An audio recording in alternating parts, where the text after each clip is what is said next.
Alors donc, je vous présente d'abord les gens qui vont maintenant parler. Eugénie Maté-Jaunet, qui est doctorante à l'Université de Montréal et à l'Université Paris-Cité.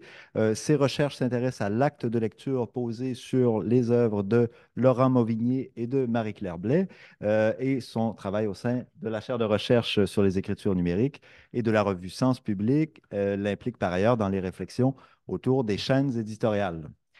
Yves Mozart-Réméus est doctorant en littérature à l'Université de Montréal et il participe aux travaux de la chaire de recherche du Canada sur les écritures numériques. Et c'est toujours un plaisir de discuter Zotero avec Yves.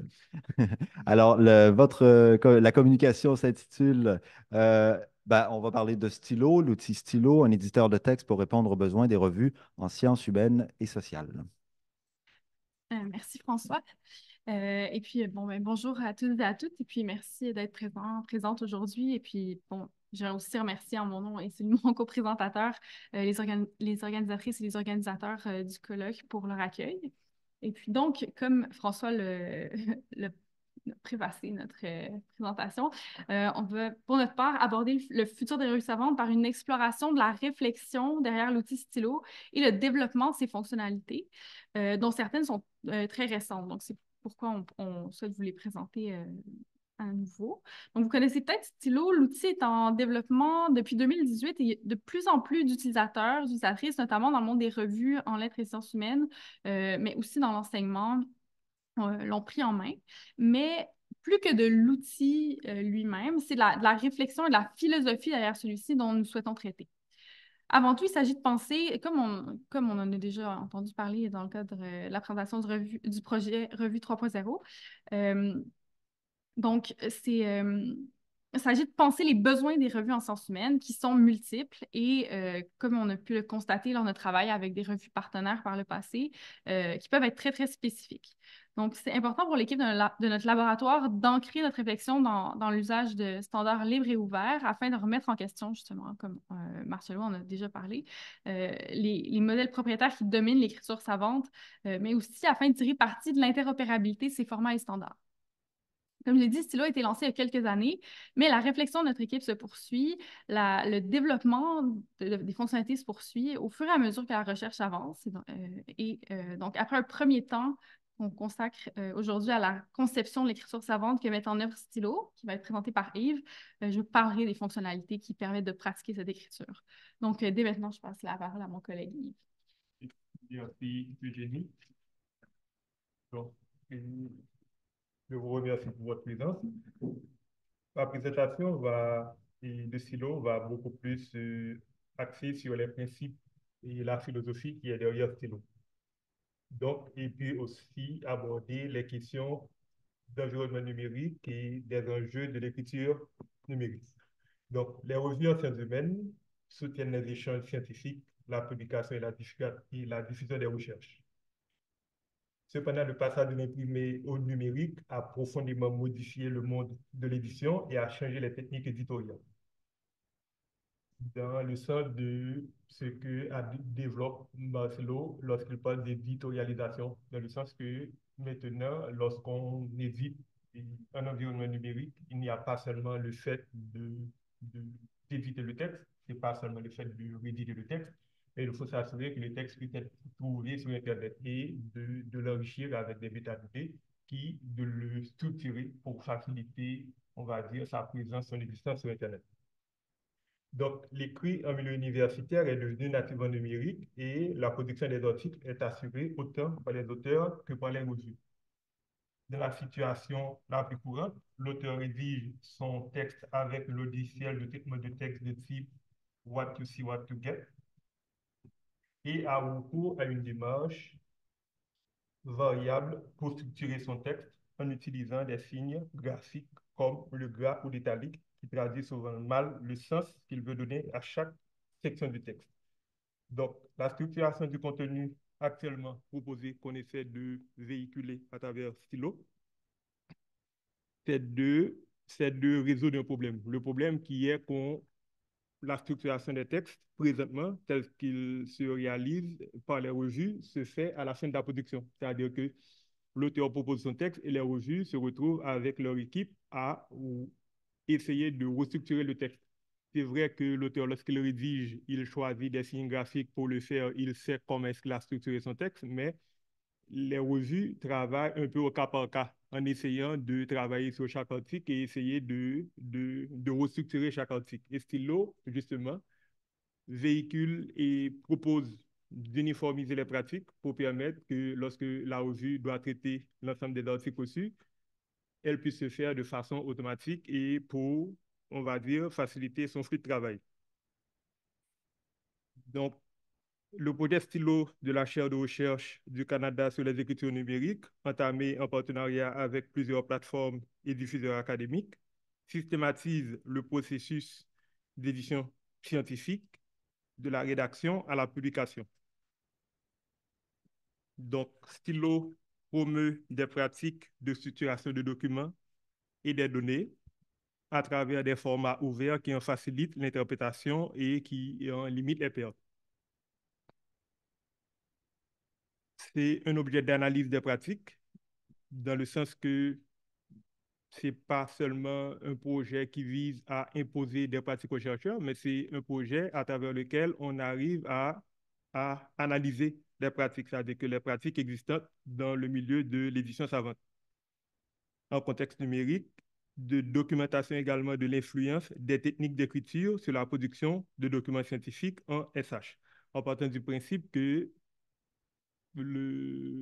comme l'a très bien expliqué Marcelo avant, il n'y a pas une séparation nette entre la personne qui écrit et son environnement et on va dire son support et les techniques.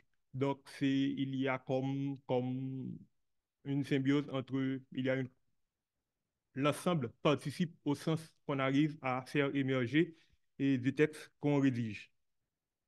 Donc, le projet de recherche Stylo entend questionner la signification de l'écriture et proposer une épistémologie du texte.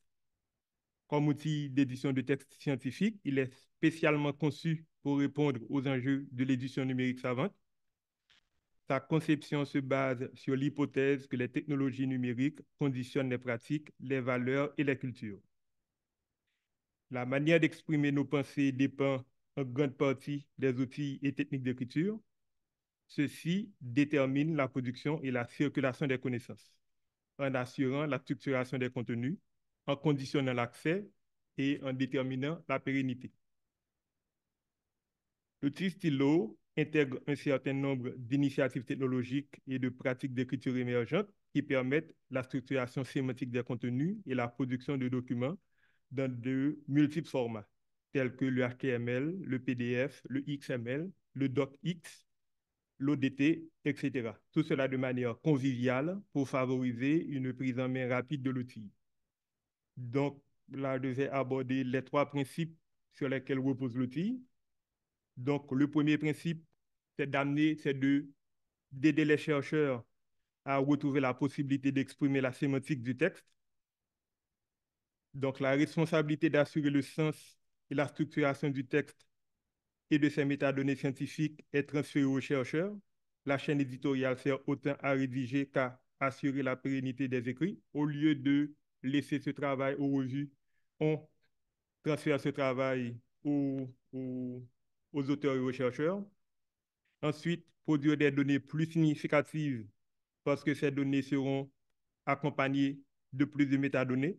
Les documents riches en données sont plus visibles et accessibles dans un environnement numérique. Et enfin, utiliser des standards et des technologies propriétaires, car cela facilite la maintenance de l'éditeur et assure son interopérabilité avec d'autres environnements.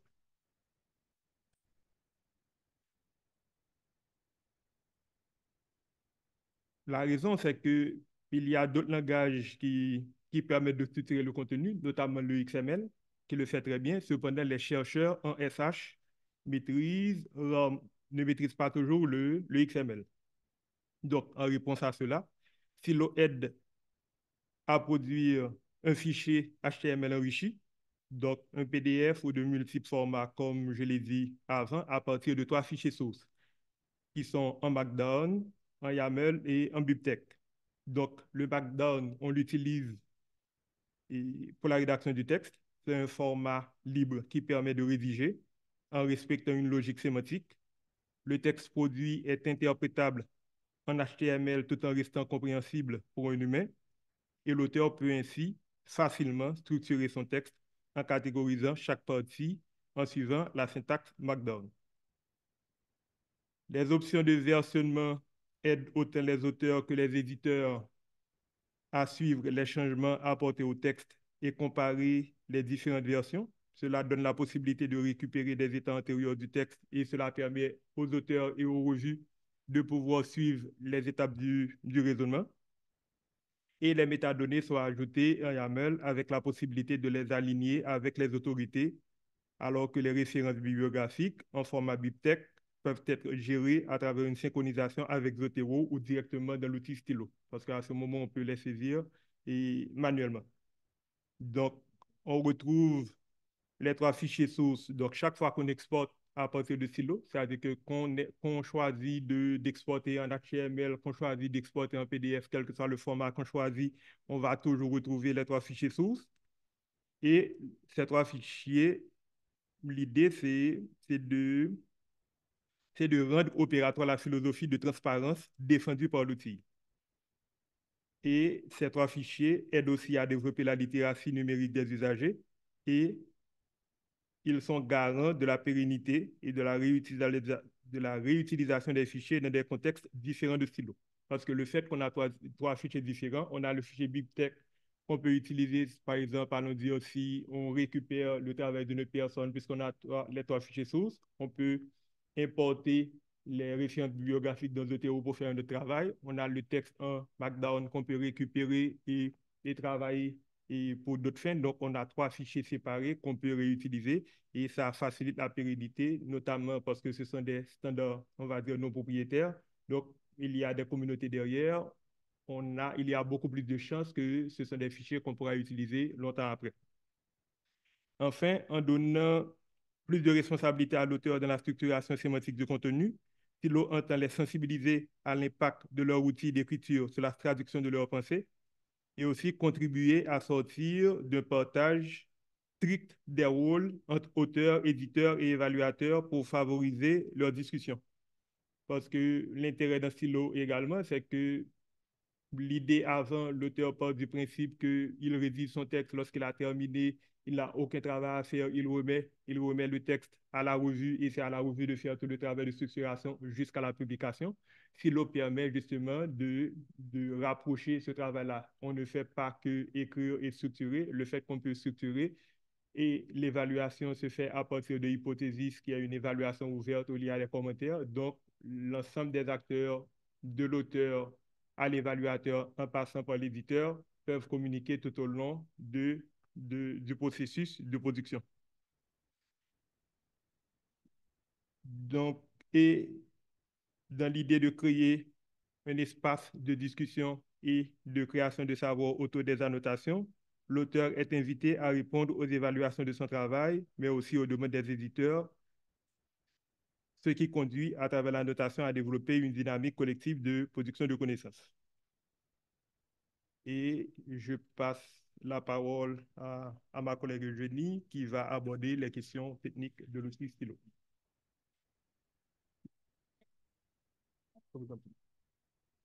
Donc, au cœur de l'attention stylo, comme on l'a dit, ça se trouve de mettre les besoins propres de l'écriture scientifique au cœur de la pratique.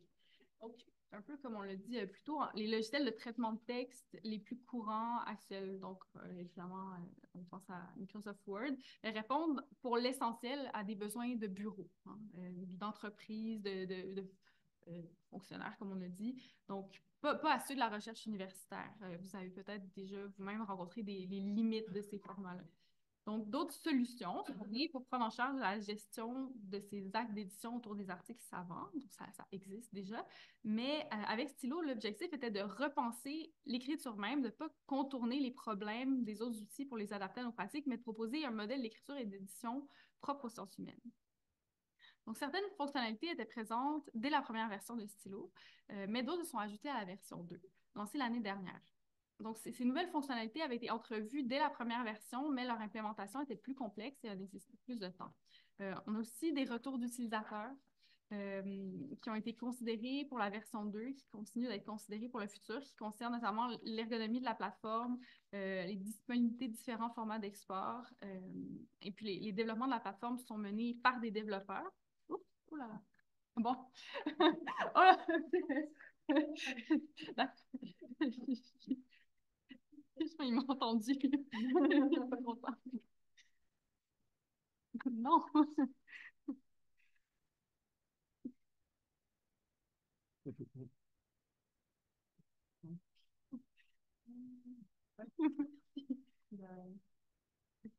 Gentil, merci. Donc, euh, j'espère qu'on va bien. Donc, oui. Donc, les développements de la plateforme ont été menés par des développeurs avec lesquels l'équipe de la CFCEN, donc la chaire de recherche des écritures numériques, donc notamment Marcello, Antoine et notre collègue Roch Delaney, qui n'est pas là en ce moment, ont vraiment beaucoup collaboré pour la version 2, ainsi qu'une designer UX. La plupart des étudiantes et des étudiants impliqués dans les projets de la CRCN sont aussi sollicités pour des tests de développement. Donc, le processus d'élaboration de l'outil n'est pas la simple soumission d'un cahier de charge au développeur ou une pensée qu'on donne à exécuter. Il s'agit d'un vrai processus de collaboration et de co-élaboration pour mettre en œuvre la réflexion. Donc, ce qui demande un niveau assez élevé d'implication, de compréhension de la recherche et de compétences techniques chez tous les membres de l'équipe. Donc, chacun sort un peu de sa discipline pour mettre en œuvre ce travail. Les fonctionnalités ajoutées suivent un peu la même philosophie, comme on dit, aux bases du projet et dont mon collègue Yves vous a parlé. Donc, je vais explorer ces fonctionnalités avec vous, moins pour vous faire découvrir l'outil que pour illustrer comment les besoins des revues sont pris en compte à chaque étape. Donc, je ne sais pas si... c'est un peu petit. Là, j'ai un peu peur de... Vous voyez bien? OK, parfait, parfait. Donc, je préfère pas trop toucher à ça. Donc, le premier besoin dont j'aimerais vous parler, c'est le besoin de versionnement. Donc, évidemment, l'enregistrement de versions distinctes et identifiables de différents états du texte est important pour les chercheurs.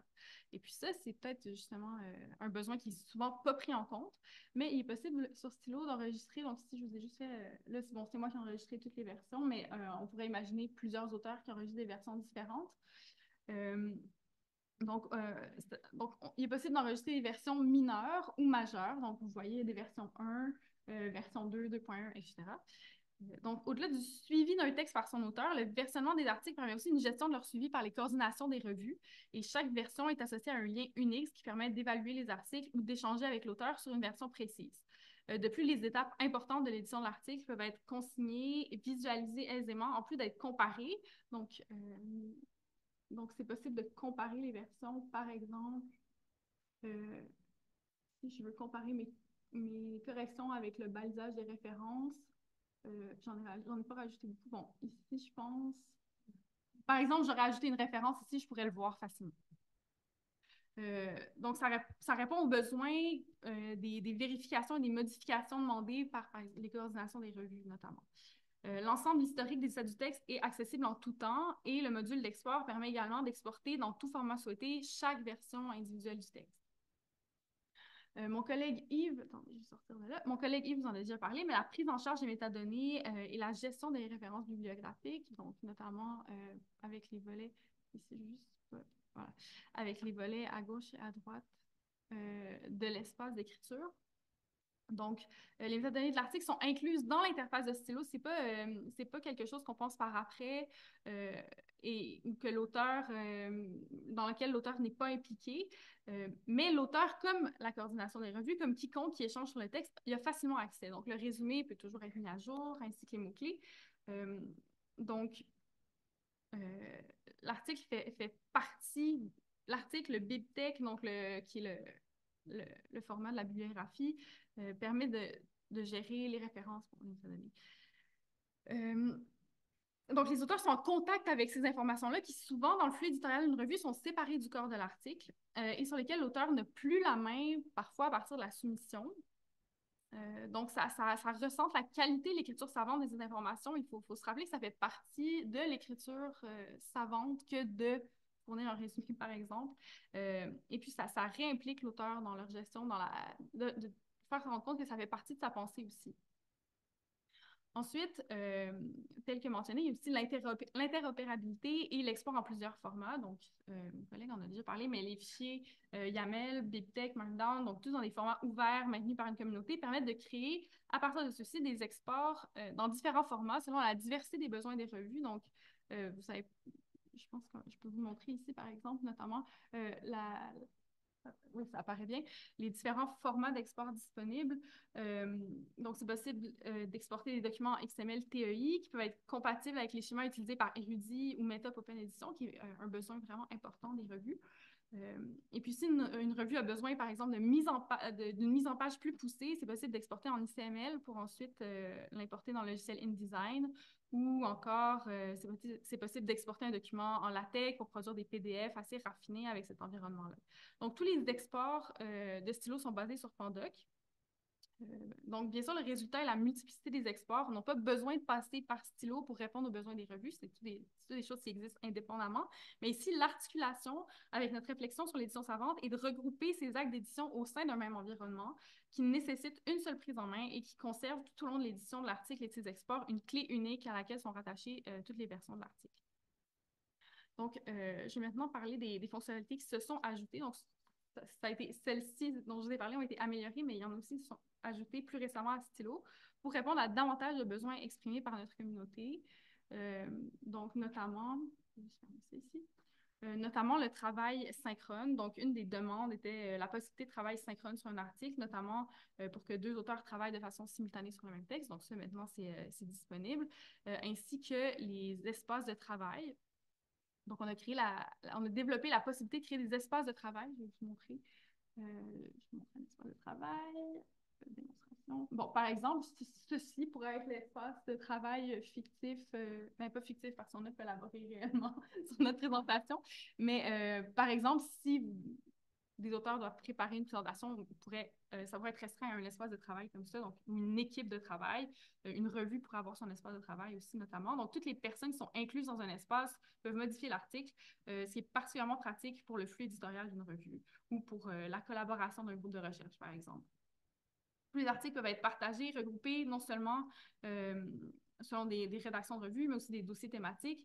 Donc, l'ensemble de l'équipe d'édition, des collaborateurs, la coordination, les éditeurs, les éditrices, les réviseurs, etc., ont accès aux articles avec toutes les permissions sur ceux-ci, ce qui fluidifie significativement le travail et la navigation d'un individu entre ces différentes sphères d'action. Donc, par exemple, je n'ai pas besoin de changer de compte pour passer mes articles personnels à ceux de la revue que je coordonne. Il est aussi possible de se créer des espaces de travail pour soi-même, par exemple pour la thèse, pour une monographie. Et ce besoin des revues ou des communautés de recherche était présent dès le début. Des solutions avaient déjà été testées, mais c'est avec la version 2 de Stylo que cette solution plus formelle a été mise en place. Une autre fonctionnalité pensée dès le début, mais maintenant plus facile à utiliser, est celle des corpus. Donc, j'ai repris, c'est un exemple. Mais ça permet de gérer une collection d'articles, par exemple pour faire une monographie. Donc, l'édition se fait sur Stylo et on accole aux articles une étiquette qui permet un export dédié, auquel notamment s'ajoute la possibilité de créer une table des matières, des sections, un export en EPUB, etc. Enfin, je vais juste retourner. Bon. Enfin, la dernière fonctionnalité que je vais décrire est aussi la plus récente et qui a peut-être un usage plus restreint, mais néanmoins particulièrement important sur le point de la réappropriation des outils d'écriture par les chercheurs-chercheuses. Donc, on a un point d'accès à l'API de Stylo qui est disponible, ce qui permet de récupérer des données des articles, par exemple, pour générer à partir de celle-ci un site complet, un site statique, ce qui est souvent là où les expertises achoppent en édition de revue, où les solutions simples, par exemple un WordPress, ne répondent pas forcément aux besoins propres aux revues savantes. Donc, pour l'instant, 2 revues ont opté pour cette option. Donc, c'est particulièrement prometteur car cela permet vraiment un trajet intégré de l'article depuis son écriture jusqu'à sa publication. Donc, c'est particulièrement ça qui nous intéresse ici. Et puis, toute la richesse de l'information qui est encodée dès la rédaction d'un brouillon de l'article reste associée à l'article publié et dépendamment des requêtes effectuées, il est aussi possible d'exploiter les données de recherche d'une façon beaucoup plus riche. Donc, je dirais qu'ici, non seulement on répond aux besoins des revues, mais on entrevoit aussi toutes les possibilités de valorisation des articles et des données qui ouvrent vers des usages futurs. Donc, j'aimerais réitérer que même si ce dont je viens de parler a un peu un effet liste de fonctionnalités, le but derrière chacune d'entre elles est la prise en compte de besoins spécifiques de l'écriture savante, notamment pour les revues, qui était le sujet qui nous intéresse particulièrement. Donc, ces fonctionnalités sont aussi décrites plus en profondeur avec des tutoriels dans la documentation de stylo, si ça vous intéresse. Je te redonne la parole pour la conclusion. Oui. Et donc, et pour conclure, et il faut surtout dire que Stylo encourage les sciences humaines, tant du côté des auteurs que des revues et des éditeurs, des pratiques communes de structuration de contenu, de structuration de références bibliographiques et de gestion de métadonnées liées au texte scientifique. Parce que dans l'environnement numérique, la diffusion et l'existence des contenus dépassent la fonction des revues et reposent pour une large part sur la richesse des données associées au texte. Toutefois, on doit rappeler que Stylo reste un projet de recherche. Et en tant que tel, c'est un projet qui s'intéresse, qui est mené en partenariat, qui est mené en collaboration avec les chercheurs et les chercheuses et les éditeurs sur leur pratique d'écriture et sur l'édition académique. Il présente les propositions, même si d'un côté, il présente des propositions pour tenter de faire évoluer les pratiques d'écriture. Stylo intègre également les réflexions de la communauté sur ses propres pratiques. Si quelqu'un veut avoir accès à Stylo, la personne peut avoir accès à Stylo en ligne en ouvrant un compte sur Humanum. Le code source, il faut aussi préciser que le code source du logiciel est libre et disponible sur GitHub. Et il y a la documentation aussi qui est disponible en ligne. Des permanences régulières sont proposées par vidéoconférence si quelqu'un veut un peu prendre en main l'outil et poser des questions.